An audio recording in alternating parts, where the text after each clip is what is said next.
Friends, आपके mutual fund में Adani group का कितना एक्सपोजर है?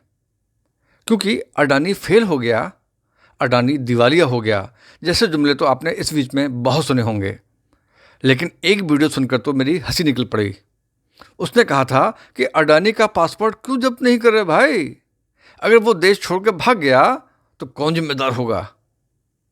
असल में हम भारतीय लोग बहुत भावुक होते हैं और जरा सी बात पर उत्तेजित हो जाते हैं। सोचिए, यही हिंडनबर्ग ग्रुप अफ्रीका के किसी देश का होता तो भी हम इस रिपोर्ट को इतना ही महत्व दे रहे होते। लेकिन अमेरिका के एक गोरे ने कुछ लिख दिया, हम पैनिक हो गए। जबकि हमें भी पता था कि अडानी ग्रुप बहुत ही ज़्यादा ओवर वैल्यूड है, ओवर लिवरेज्ड है।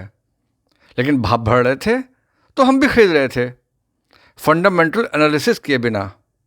जबकि शेयर मार्केट का सीधा सा सिद्धांत है कि अगर आप किसी स्टॉक की बैलेंस शीट नहीं पढ़ सकते, उसको एनालाइज नहीं कर सकते, तो म्यूचुअल फंड के थ्रू इन्वेस्ट करें, जहां आपका निवेश एक एक्सपर्ट टीम मैनेज कर रही है। अब सवाल उठता है कि इस ओवर वैल्यूड ग्रुप का कितना एक्सपोजर म्यूचुअल फंड हाउसेज में था, क्योंकि वहाँ तो एक्सपर्ट बैठे हैं। तो आपका ये जानना ज़रूरी है कि इंडिया के टॉप 5 म्यूचुअल फंड हाउसेज, जिसमें एसबीआई के पास लगभग 7 ट्रिलियन के एसेट्स हैं, आईसीआईसीआई के पास लगभग 5 के, एचडीएफसी के पास लगभग 5 के, निप्पॉन के पास लगभग 3 के एंड कोटक के पास लगभग 3.25 ट्रिलियन के एसेट्स हैं। और इनमें से किसी भी कंपनी का अडानी ग्रुप के शेयरों में 1% से भी कम एक्सपोजर है। और हाँ, ये 1% वाली फिगर पैसिव म्यूचुअल फंड को मिलाकर है। आपकी जानकारी के लिए बताना ज़रूरी है कि पैसिव म्यूचुअल फंड वो फंड होते हैं जिनको फंड मैनेजर मैनेज नहीं करते। किसी भी इंडेक्स में उस स्टॉक के पार्टिसिपेशन के अकॉर्डिंग ही पैसिव म्यूचुअल फंड में भी उस स्टॉक का पार्टिसिपेशन होता है।